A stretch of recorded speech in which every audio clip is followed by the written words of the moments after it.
जय श्री कृष्णा। आप सभी को अगहन मास की संकष्टी चतुर्थी की ढेरों शुभकामनाएं।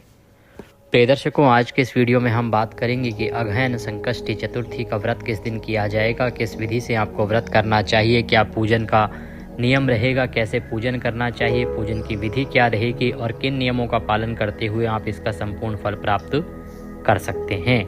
इसका पूजा के लिए शुभ मुहूर्त क्या रहेगा, चंद्रोदय कब होगा, चंद्र दर्शन कब करने हैं, चंद्र दर्शन का नियम क्या है, कैसे चंद्रमा को अर्घ्य देना चाहिए, इस प्रकार से संपूर्ण जानकारी आने वाली इस संकष्टी चतुर्थी, जिसका नाम गणाधिप संकष्टी होता है, उसके विषय में इस वीडियो में प्रदान की जाएगी। आपसे निवेदन है कि वीडियो यदि थोड़ा सा भी उपयोगी लगे तो कृपया एक बार लाइक अवश्य कर दीजिएगा और जितना हो सके लोगों के साथ शेयर कीजिए, जिससे कि जिस भी किसी को इस व्रत की आवश्यकता हो वह इस व्रत को करे, सही विधि को जाने, सही समय और मुहूर्त को जाने और इस अनुसार व्रत करके भगवान गणेश का आशीर्वाद प्राप्त कर सके। अपने व्रत की सफलता के लिए, संतान के दीर्घायु के लिए कमेंट बॉक्स में अवश्य लिखिएगा ओम गंगणपतये नमः। गणेश जी महाराज के आशीर्वाद से आपका मंगल होगा और आपकी संतानें दीर्घायु होंगी, स्वस्थ रहेंगी। आप देख रहे हैं देवभूमि ज्योतिष संस्थान का प्रतिष्ठित YouTube चैनल देवभूमि धार्मिक। हम यहाँ पर सभी व्रत और त्योहारों की सही शास्त्रीय जानकारी प्रदान करते हैं। ज्योतिष शास्त्र और पंचांग के आधार पर आपको बताते हैं कौन सी तिथि कब है, व्रत आदि कब करना है, क्या विधि है, क्या नियम है और क्या गलती नहीं करनी है। यदि आप सभी व्रत और त्योहारों की सही शास्त्रीय जानकारी पाते रहना चाहते हैं तो कृपया चैनल को सब्सक्राइब कीजिए और बेल आइकन को प्रेस कीजिए। जब आप सब्सक्राइब का बटन दबाएंगे तो वहाँ एक घंटी का निशान बना हुआ आएगा, उसको अवश्य दबाइएगा, तभी आपको हमारे सारे वीडियो प्राप्त होंगे, अन्यथा आपसे जानकारी छूट जाएगी। तो सब्सक्राइब करें और बेल आइकन को प्रेस करें। आइए प्रिय दर्शकों, जानकारी आरंभ करते हैं। बात करते हैं आने वाली संकष्टी चतुर्थी की। प्रिय दर्शकों, अगहन मास चल रहा है, इसे मार्गशीर्ष मास भी कहते हैं। अगहन मास या मार्गशीर्ष मास की कृष्ण पक्ष की जो चतुर्थी तिथि होती है उसे संकष्टी चतुर्थी के नाम से जाना जाता है और इसका नाम होता है गणाधिप संकष्टी। इस चतुर्थी व्रत की बहुत अधिक महिमा कही गई है। जिस प्रकार से मार्गशीर्ष मास महत्वपूर्ण है, उसी प्रकार से यह गणाधिप संकष्टी भी अत्यंत कल्याणकारी है। कहा जाता है कि जो कोई भक्त इस संकष्टी के दिन भगवान गणेश का व्रत करता है, पूजन करता है, भगवान गणेश उसके सभी संकटों को हर लेते हैं। यह व्रत आयु, सुख, सौभाग्य और वंश में वृद्धि करने वाला होता है। चतुर्थी के दिन उनके भक्त पूरा दिन व्रत रखते हैं, उपवास करते हैं, भगवान गणेश की पूजा करते हैं, कथा श्रवण करते हैं और रात्रिकाल को जब चंद्रमा उदित होता है तो चंद्रमा को अर्घ्य देके अपने व्रत को पूर्ण करते हैं। चतुर्थी का यह व्रत भिन्न भिन्न आवश्यकताओं को पूर्ण करने के लिए किया जाता है। व्रत संतान की लंबी आयु के लिए किया जाता है, संतान के अच्छे सौभाग्य के लिए किया जाता है, पति की दीर्घायु के लिए भी किया जाता है, परिवार में सुख समृद्धि के लिए भी किया जाता है, क्योंकि भगवान गणेश रिद्धि सिद्धि सब कुछ देने वाले हैं। आइए जानते हैं कि गणेश चतुर्थी वाले दिन आपको पूजा आदि कैसे करनी चाहिए, क्या विधि होनी चाहिए, किस नियम से आपको व्रत करना चाहिए। प्रिय दर्शकों, यह संकष्टी चतुर्थी का जो व्रत है इसे सूर्योदय के साथ ही आरंभ किया जाता है। अतः सूर्योदय से पहले मनुष्य को उठ जाना चाहिए। जो भी व्रती है वह ब्रह्म मुहूर्त में उठे, अन्यथा सूर्योदय से पहले अवश्य ही उठ जाए। उठ के स्नान आदि करें, स्वच्छ वस्त्र धारण करें। उसके बाद आप अपने मंदिर की साफ सफाई करके आज भगवान गणेश का विशेष पूजन करेंगे और सबसे पहले आज के व्रत पूजन का संकल्प करेंगे। आपके मंदिर में गणेश जी महाराज पहले से विराजमान होंगे। अगर नहीं है तो जो भी पूजा का स्थल है वहाँ पर एक चौकी लीजिए, चौकी पर लाल या पीला वस्त्र बिछाइए, उस पर गणेश जी महाराज की स्थापना कीजिए। सूक्ष्म पूजा विधि में आपको बताता हूँ। रौली मौली, धूप, दीप, नैवेद्य, केवल इतनी सामग्री चाहिए और भगवान गणेश को अर्पित करने के लिए दूर्वा अवश्य ले लीजिएगा। ये सामग्री है जिसकी आवश्यकता होगी। ये सारी सामग्री आपके घरों में होती ही है। पुष्प माला मिल जाए तो माला ले लीजिएगा या खुले फूल ले लीजिएगा। इसके अतिरिक्त अधिक आवश्यकता होती नहीं है सामग्री की। थोड़े से चावल आप सभी के घर में होते ही हैं, वो भी आप ले लीजिएगा। ये सारी सामग्री एकत्र कीजिए, एक प्लेट में, एक थाली में सजाइए। भगवान गणेश को चौकी पर स्थापित कीजिए। एक लोटा लीजिए तांबे का, या तो आपने पहले ही जल भर के रखा होगा मंदिर में, अन्यथा एक तांबे का लोटा लीजिए, उसमें पहले थोड़ा गंगा जल भरिए, उसके बाद उसमें शुद्ध जल भरिए और उस लोटे को और सामग्री को लेके पूजा के स्थान पर बैठ जाइए, पूर्व दिशा की ओर मुख करके या उत्तर दिशा की ओर मुख करके। सबसे पहले भगवान गणेश की स्थापना कीजिए। जिनके यहाँ गणेश जी मंदिर में नहीं है, जिन्होंने मंदिर घर में नहीं बना रखा है, एक चौकी पर वस्त्र बिछाकर उसके ऊपर गणेश जी की स्थापना कीजिए। गणेश जी का कोई स्वरूप या चित्र ना हो तो सुपारी ले लीजिएगा, सुपारी पर मौली लपेट लीजिएगा और उसी को गणेश जी के भाव से स्थापित कर लीजिएगा। गणेश जी महाराज का पूजन आरंभ करें उससे पहले हमें संकल्प करना चाहिए। तो गणेश जी महाराज को विराजमान कीजिए चौकी पर, उनके सामने घी का दिया रखिए और धूप रखिए। घी का दिया रखेंगे तो उनके सीधे हाथ की ओर रखिएगा, और अगर तेल का दिया जलाने वाले हैं तो उल्टे हाथ की ओर रखिएगा, उसके विपरीत दिशा में धूप रखिएगा, ये विधान है। इस प्रकार स्थापना करके अपने सीधे हाथ पे जल लीजिए, हाथ धो लीजिए। हस्तो प्रक्षालनम। हाथ धोने के बाद भगवान गणेश का व्रत पूजन करने के लिए संकल्प करेंगे। तो जो दीपक आपने स्थापित किया है उसको प्रज्वलित कीजिए और धूप को जला लीजिए। धूप दीप प्रज्वलित करके अपने सीधे हाथ पे जल लीजिए। अक्षत रखिए, चावल थोड़े से, पुष्प रखिए और 1 रुपये का सिक्का दक्षिणा के रूप में कम से कम रखिए। अधिक जो भी आप रखना चाहें वह रख सकते हैं। 3 बार बोलिए ओम श्री विष्णु, ओम श्री विष्णु, ओम श्री विष्णु। अपना नाम, अपना गोत्र, जिस स्थान पर बैठकर संकल्प कर रहे हैं वहाँ का मकान नंबर, क्षेत्र का नाम, शहर का नाम। मार्गशीर्ष मासे कृष्ण पक्षे चतुर्थ्यायां पुण्यतिथियो शनिश्चरवासरायां आयु आरोग्यता प्राप्त्यार्थाय, सुख संपत्ति प्राप्त्यार्थाय, रिद्धि सिद्धि प्राप्त्यार्थाय, परिवार हितार्थाय मार्गशीर्ष संकष्टी चतुर्थी उपलक्ष्ये भगवान श्री गणेश व्रत पूजन संकल्पम संकरिष्ये। बोली सौ श्री विष्णु शरणौ शरणम प्रपद्ये। और वह संकल्प भगवान के चरणों में अर्पित कर दीजिए गणेश जी महाराज के। इस प्रकार से आपने संकल्प किया है कि आप व्रत और पूजन कर रहे हैं इस कार्य की सिद्धि के लिए। आप इस प्रकार से अगर संकल्प ना करें तो केवल सीधे शब्दों में भी बोल सकते हैं, हाथ में जल और पुष्प आदि लेके कि हे भगवान, आज संकष्टी चतुर्थी के दिन मैं भगवान गणेश का यह संकष्टी चतुर्थी व्रत पूजन करने का संकल्प करती हूँ। मेरी ये कामना है, इसको आप पूर्ण करें और इस व्रत को स्वीकार करें। और वो संकल्प भगवान के चरणों में अर्पित कर दीजिए। संकल्प आपने अवश्य करना है, चाहे जो विधि शास्त्रीय मैंने बताई है वैसे करें, चाहे सीधे सरल शब्दों में जो बोला है वैसे करें। संकल्प के बिना व्रत अधूरा है, कोई लाभ नहीं है उसका। संकल्प करिए। संकल्प करने के बाद भगवान गणेश का पूजन करेंगे।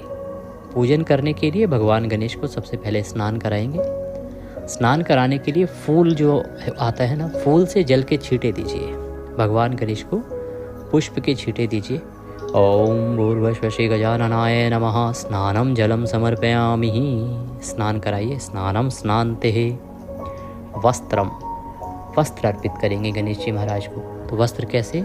मौली का एक टुकड़ा तोड़िए और वह मौली वस्त्र का भाव रखिए कि आप गणेश जी को वस्त्र पहना रहे हैं, वस्त्र अर्पित कर रहे हैं। ओम भूर्भुवस्सुः गजाननाय नमः। वस्त्रम समर्पयामि। वस्त्रम वस्त्रान्तेः। उपवस्त्रम यज्ञोपवीतम। यदि आपके पास जनेऊ है तो जनेऊ लीजिए, उसको रौले कुमकुम आदि से तिलक कर लीजिएगा, फिर गणेश जी को अर्पित कीजिएगा। ओम भूर्भुवस्सुः गजाननाय नमः। यज्ञोपवीतम समर्पयामि। यज्ञोपवीत अर्पित कीजिए। जनेऊ अर्पित करके भगवान को तिलक करेंगे। रौले कुमकुम आदि से तिलक कीजिएगा गणेश जी महाराज को। ओम भूर्भुवस्सुः गजाननाय नमः। तिलकम समर्पयामि। गंधम समर्पयामि। रौले कुमकुम आदि से तिलक कीजिए। अक्षत लगाइए। तिलकम तिलकांते अक्षतम पान्तुः। पुष्पाणि पान्तुः। पुष्प अर्पित करेंगे गणेश जी महाराज को। ओम भूर्भुवस्सुः गजाननाय नमः। पुष्पम समर्पयामि। माल्यार्पणम कुरुः। पुष्प समर्पित कीजिए, माला अर्पित कीजिए। माला अर्पित करके, पुष्प अर्पित करके भगवान गणेश को धूप दिखाएंगे और दीप दिखाएंगे। ओम भूर्भुवस्सुः गजाननाय नमः। धूपम अग्रापयामि। ओम भूर्भुवस्सुः गजाननाय नमः। दीपम दर्शयामि। धूप दिखाइए, दीप दिखाइए और भगवान को नैवेद्य अर्पित कीजिए। नैवेद्य क्या होता है? आपके पास कोई फल हो तो फल अर्पित कीजिए, फल ना हो ड्राई फ्रूट्स अर्पित कर सकते हैं, सूखे मेवे जो आते हैं, या तो कोई मिठाई है तो मिठाई अर्पित कर दीजिए, कुछ ना हो तो मिश्री लीजिएगा और वह मिश्री के कुछ दाने अर्पित कर दीजिएगा नैवेद्य के रूप में। ओम भूर्भुवः श्री गजाननाय नमः। नैवेद्यम समर्पयामि जलाचमनिं कुरुः। जलाचमनी कराएंगे। जलाचमनी कैसे कराते हैं? 1 चम्मच में जल लीजिए, भगवान गणेश को अर्पित कर दीजिए। ओम भूर्भुवः श्री गजाननाय नमः जलाचमनिं समर्पयामि। शुभ दक्षिणायाम शुभदो वरदो भवः। जो भी दक्षिणा अर्पित करना चाहते हैं गणेश जी महाराज को, वह दक्षिणा चढ़ाइए। दक्षिणा अर्पित करके हाथ जोड़ के नमस्कार कीजिए।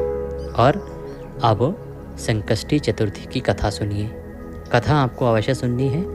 सही कथा सुनने के लिए अगर आप चैनल पर नए हैं तो चैनल को सब्सक्राइब कर लीजिए, क्योंकि ये एक प्रतिष्ठित ज्योतिष संस्थान का चैनल है। हम यहाँ पर जो सही कथा होती है वही सुनाते हैं। तो कथा सुनिएगा।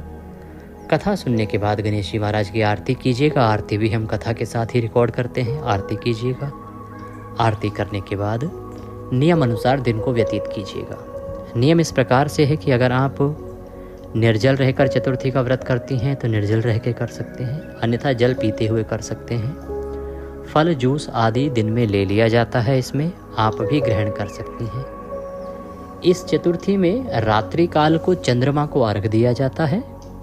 जब चंद्रमा उदित होगा, चंद्रमा की पूजा होती है और उसके बाद इस व्रत को खोल लिया जाता है। जब आप रात्रि को चंद्रमा को अर्घ देंगे तो सुबह जो आप कथा सुनेंगे ना, उसी समय कुछ दाने, जब कथा सुनते हैं तो हाथ में गेहूं या चावल के दाने लेके कथा सुनते हैं, उसमें से कुछ दाने लोटा जो सामने जल का रखा होगा उसमें डाल दीजिएगा, बाकी दाने संभाल के रख लीजिएगा। ये रात्रि को जब आप चंद्रमा को अर्घ देंगे उस जल के लोटे में डाल के फिर चंद्रमा को अर्घ देना है। यहाँ पे 2 नियम प्रचलित हैं। एक तो जिस लोटे से आपने कथा सुनी है, कुछ लोग इसी जल को शाम तक रखते हैं और इसी जल से चंद्रमा को अर्घ देते हैं। कुछ लोगों के यहाँ पे ये कथा सुन के सुबह पूजा के बाद और सूर्य देव को ये जल दे दिया जाता है। उसके बाद दूध आदि, फल आदि, जो भी जूस वूस पीना होता है, किसी ने जूस आदि वो पी लिया जाता है, जल आदि पी लिया जाता है। तो आपके यहाँ यदि सूर्य को अर्घ देते हैं तो ये जल दे दीजिएगा सूर्य को, थोड़े से चावल या गेहूँ डाल के।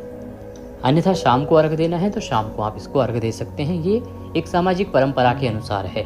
दोनों ही उत्तम है, इसमें कोई विरोधाभास नहीं है। हाँ, चंद्रमा को तो अर्घ देना ही है, चाहे यही वाला जल दें और चाहे आप अलग से दें। सुबह सूर्य को दें या ना दें, ये आपका अपना नियम हो सकता है। चंद्रमा को जब अर्घ देंगे तो जल लीजिएगा, जल के साथ थोड़ी सी मिठाई ले लीजिएगा, या जो भी आप भोग प्रसाद बनाएंगे सायंकाल को ग्रहण करने के लिए वो थोड़ा सा ले लीजिएगा। जब भी आप चंद्रमा का दर्शन करेंगे उनको जल अर्पित कीजिएगा, रौली कुमकुम आदि से तिलक कीजिएगा, अक्षत अर्पित कीजिएगा, भोग अर्पित कीजिएगा, दीपक दिखाइएगा संभव हो तो।